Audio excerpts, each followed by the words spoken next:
अंबरनाथ रमजान जुमा और होली के एक ही दिन आने से आज अंबरनाथ पश्चिम police crime PI Kishore Shinde साहब ने अंबरनाथ के सभी पदाधिकारियों को बुलाकर उनके साथ एक मीटिंग की। इस मौके पर शिवसेना के युवा नेता एडवोकेट निखिल वालेकर भी मौजूद थे। इस मीटिंग में किशोर शिंदे साहब ने सभी धर्म के तमाम पदाधिकारियों से सुख और शांति के साथ और बगैर किसी नोकझोंक के अपने अपने त्यौहार को मनाने की अपील की। साथ ही आने वाली शिव जयंती के मौके पर भी शांति के साथ शिव जयंती मनाने की अपील, जिसे सभी पदाधिकारियों ने स्वीकार करते हुए आश्वासन दिया कि हम रमजान जुमा, होली और शिव जयंती और ईद का त्यौहार मिलजुल कर मनाएंगे। अंबरनाथ में बरसों से सभी धर्मों के लोग मिलजुल कर अपने त्योहारों का आनंद लेते हैं और एक दूसरे के त्यौहार में शरीक होते हैं। अंबरनाथ की ये प्रथा आगे भी जारी है। इस मौके पर एडवोकेट निखिल अरविंद वालेकर, बिस्मिल्लाह उमर शेख, संजय गावड़े, संतोष गुप्ता, अशोक कोहली, अरुण कुमार सिंह, डॉक्टर ज्योति महाकाल, मनीषा गोडसे और मीनाक्षी पाटील सभी उपस्थित। नमस्कार।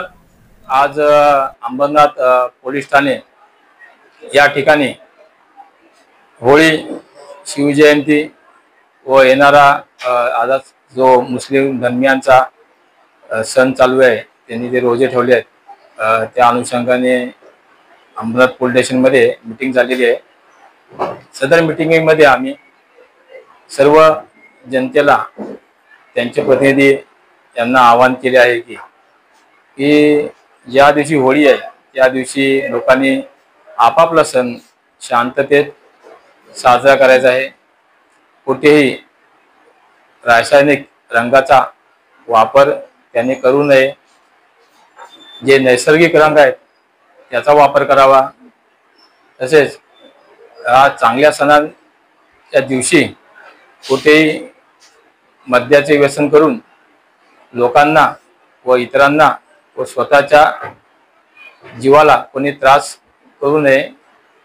कारण असे जे व्यक्ती असतात त्या सणाच्या दिवशी त्यांच्यावर आम्हाला न्यायालयाने जे पोलिसी मॅन्युअल प्रमाणे कायद्याप्रमाणे कारवाई करावी लागेल। तसेच सर्व जे प्रतिनिधी होते सार्वजनिक होळीचे आणि शिवजयंतीचे प्रतिनिधी होते साजरा करणारे, त्यांना आम्ही ती मिरवणूक कोणत्या मार्गाने जावी, शांततेत जावी, कशा प्रकारे जावी, कोणतेही फटाक्यांचे वापर करू नये, तसेच कोणतेही मोठे वाद्य वाजवू नये, डीजे वाजवू नये, याबाबत सर्वांना सूचना दिल्या आहेत।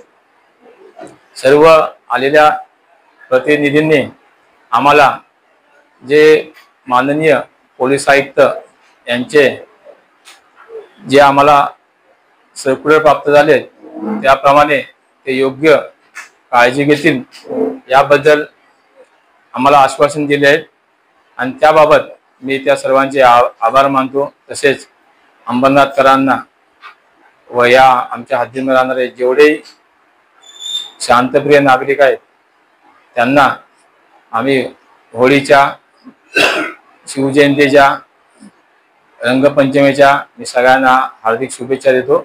धन्यवाद।